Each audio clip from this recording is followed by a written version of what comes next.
आपने नोटिस किया होगा, ऑब्जर्व किया होगा कि कुछ लोग समय से पहले बहुत बूढ़े लगने लगते हैं और उन उम्र बहुत ज़्यादा दिखने लगती है, जबकि उम्र इतनी नहीं होती। और कुछ लोगों पे उम्र का कोई फ़र्क ही नहीं पड़ता। ऐसा लगता है कि वो दिन बर दिन जवान होते जा रहे हैं, यंग होते जा रहे हैं। क्या राज़ है? क्या एजिंग का सीधा कनेक्शन आपकी डेट ऑफ बर्थ से है? नहीं, एजिंग का कनेक्शन आपकी डेट ऑफ बर्थ से नहीं है।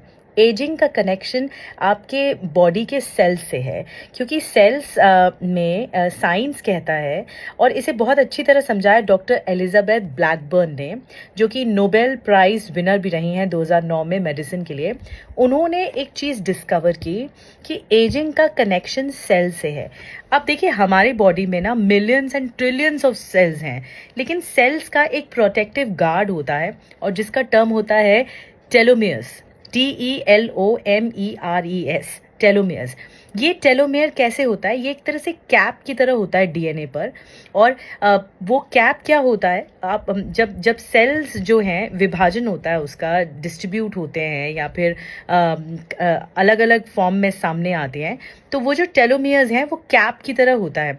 इसे आप ऐसे समझ सकते हैं कि आपने जूता देखा है, जूते का फीता होता है, फीते के एंड में आप देखेंगे तो एक प्लास्टिक जैसा हार्ड मटेरियल होता है।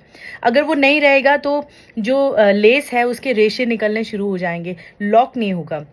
तो आप समझ लीजिए कि ये सेल का एक लॉक होता है।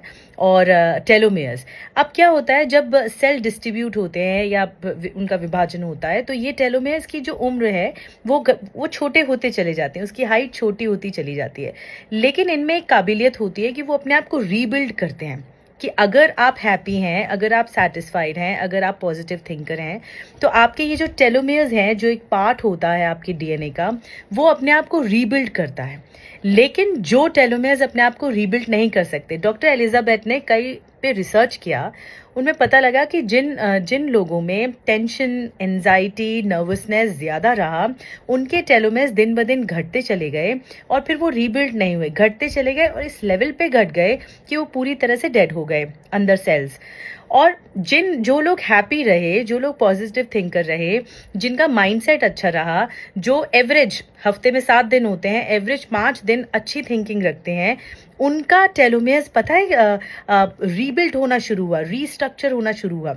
तो ये थ्योरी कहती है कि टेलोमेयर्स जितने कम होंगे, शॉर्टन होंगे या फिर मर जाएंगे, तो आपकी एजिंग शुरू हो जाएगी। यही एजिंग का प्रोसेस होता है। और अगर टेलोमेयर्स अपने आप को रीबिल्ड करते हैं, तो आप लंबे समय तक जवान बने रहेंगे। तो हैप्पी रहिए, पॉजिटिव थिंकिंग रखिए, देखिए फिर आपके सेल्स भी लंबे समय तक जवान आपको रखेंगे।